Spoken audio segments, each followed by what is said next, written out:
एक समय की बात है। एक छोटे से गांव में अर्जुन नाम का एक युवक रहता था। वो बहुत तेज, समझदार और जिज्ञासु था, लेकिन उसका मन हमेशा भटकता रहता था। कभी वो सुख की खोज में भागता, कभी इच्छाओं के पीछे दौड़ता। उसके मन में एक सवाल हमेशा उठता था, सच्ची शक्ति क्या है और जीवन को स्थिर कैसे बनाया जाए।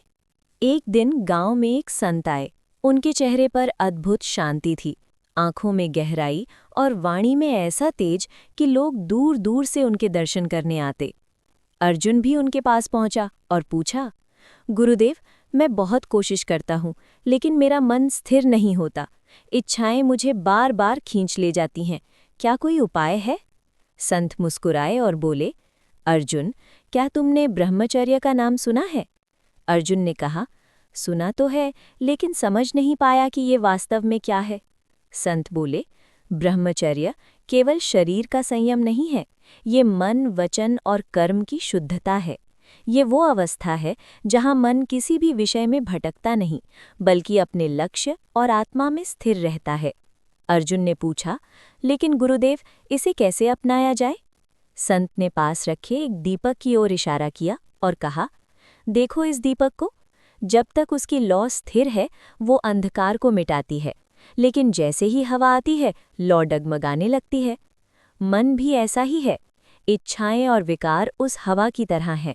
अगर तुम इन्हें नियंत्रित नहीं करोगे, तो तुम्हारा जीवन भी डगमगाता रहेगा। अर्जुन ध्यान से सुन रहा था। संत ने आगे कहा, ब्रह्मचर्य का पालन 3 बातों से होता है। पहला, अपने विचारों पर नियंत्रण। जो तुम सोचते हो, वही तुम बनते हो। दूसरा, अपनी इंद्रियों पर संयम। जो तुम देखते, सुनते और करते हो, वही तुम्हारे मन को आकार देता है। तीसरा, अपने लक्ष्य पर ध्यान। जब लक्ष्य स्पष्ट होता है, तो मन भटकता नहीं। अर्जुन ने पूछा, क्या ये आसान है? संत हंसे और बोले, नहीं, ये आसान नहीं है, लेकिन असंभव भी नहीं है। शुरुआत छोटे कदमों से होती है। उन्होंने अर्जुन को एक साधना दी। हर सुबह उठकर अपने मन से पूछो, मैं आज क्या बनना चाहता हूँ? और हर रात सोने से पहले पूछो, क्या मैं आज अपने लक्ष्य के करीब पहुंचा? दिन बीतते गए। अर्जुन ने अपने जीवन में बदलाव लाना शुरू किया।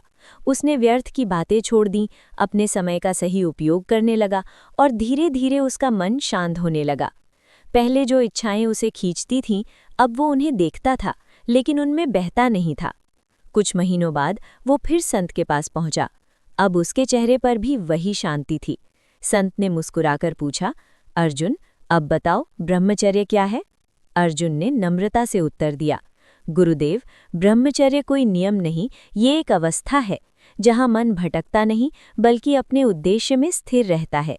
जहाँ इच्छाएं हमें नियंत्रित नहीं करती, बल्कि हम उन्हें समझकर आगे बढ़ते हैं। संत ने आशीर्वाद देते हुए कहा, अब तुमने समझ लिया, सच्चा ब्रह्मचर्य बाहर से नहीं, भीतर से शुरू होता है।